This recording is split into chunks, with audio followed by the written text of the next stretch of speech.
안녕하세요. 이기선 사모입니다.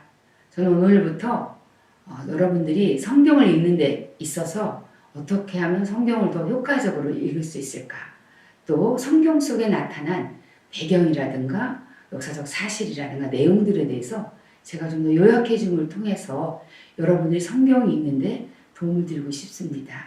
성경은 크게 두 파트로 나눠져 있죠. 구약 성경과 신약 성경. 구약 성경은 39권으로 구성되어 있습니다.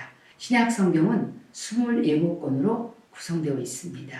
구약 성경은 1500년 동안 기록되어졌고요. 신약은 약 100여 년 동안 기록되어져 있습니다. 그리고 이 성경은 구약은요, 예수님 오시기 이전의 이야기고요. 신약은 예수님 오신 다음의 이야기입니다.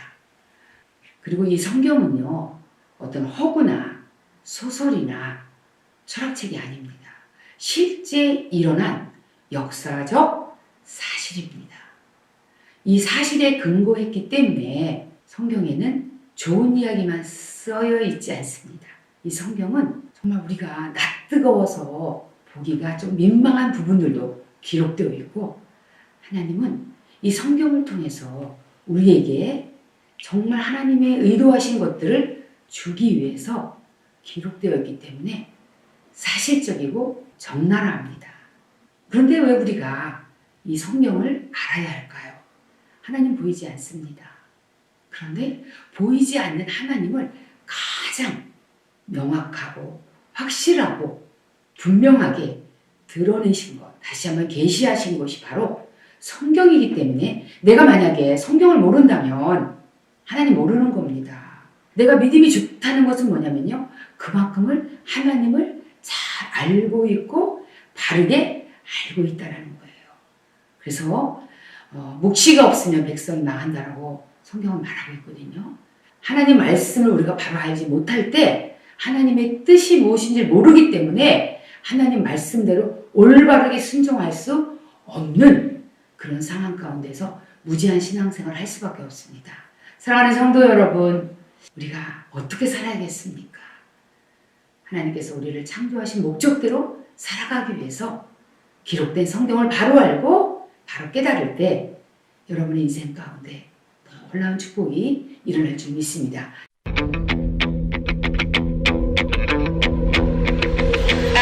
자, 그렇다면 오늘은 구약의 구조를 개론적으로 말씀을 드릴게요.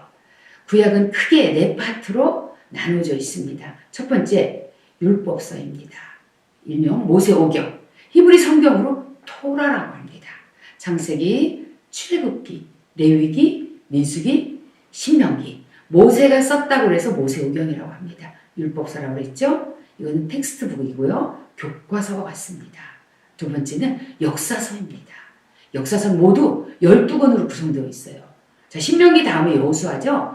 여호수아서부터 에스더까지 12권이 역사서입니다. 세 번째로 지혜서와 시가서입니다. 5권으로 구성되어 있습니다. 욥기, 시편, 잠언, 전도, 아가서라고 합니다. 그 다음에 마지막으로 네 번째 파트인 선지서입니다. 선지서는요, 모두 17권으로 구성되어 있는데 크게 두 파트로 나눠집니다. 대선지서가 5권이고요. 소선지서가 12권입니다. 대선지서는요, 이사야, 예레미야, 에가, 에스겔, 다니엘. 그 다음에 소선지서는 호세아서부터 시작되어서 말라기까지 12권이 소선지서라고 합니다. 자, 그러면 대선지서와 소선지서를 어떻게 나눴을까요? 어떤 기준으로 나누게 될까요? 그것은 길게 쓴 거를 대선지서, 짧게 쓴 거를 소선지서라고 해요. 근데 예레미야, 에가는 짧습니다. 그런데 왜 대선지서에 넣었냐면 예레미야가 썼던 연장선이라고 해서 대선지서에 넣었던 것입니다. 여러분들이 이제 곧 성경 읽기를 시작하실 텐데요. 성경 읽기 전에 먼저 성경 맨 앞부분에 나와 있는 그 목차 있죠. 창세기부터 말라기까지를 제가 오늘 강의한 것을 토대로 해서 한번 여러분들이 쭉 목차를 읽어보세요.